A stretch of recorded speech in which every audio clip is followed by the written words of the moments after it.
প্রবাসী বাংলাদেশিদের ভোটার করতে 9 দেশে কার্যক্রম চালাচ্ছে নির্বাচন কমিশন। 40 দেশে এই কার্যক্রম চালুর কথা থাকলেও গতি নেই সেই কাজে।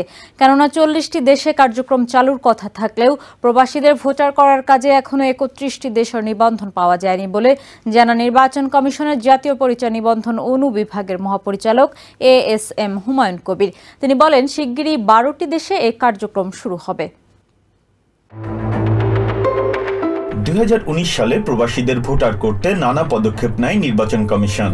সে সময় বিভিন্ন দেশে বসবাসরত বাংলাদেশিদের জন্য কয়েকটি ওয়েব পোর্টাল উন্মুক্ত করা হয়। এসব পোর্টালের মাধ্যমে ভোটার হতে আবেদন করার ব্যবস্থা রাখে নির্বাচন কমিশন। এরপর সময় গড়িয়েছে অনেক, তবে অগ্রগতি হয়নি প্রবাসী বাংলাদেশিদের ভোটার তালিকা নিবন্ধনের। এ পর্যন্ত 9টি দেশের 16টি স্টেশনে প্রবাসী বাংলাদেশিদের বায়োমেট্রিক ও অন্যান্য ডকুমেন্টস নেওয়া হচ্ছে।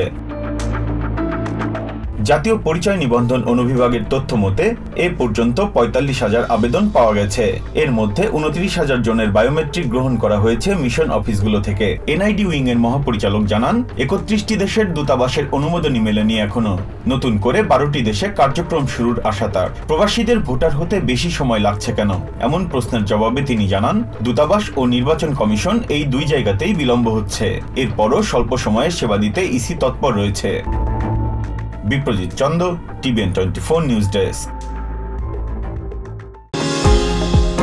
নিউ ইয়র্ক থেকে সম্প্রচারিত টিবিএন 24 টেলিভিশন বিশ্বজুড়ে বাঙালির কণ্ঠস্বর।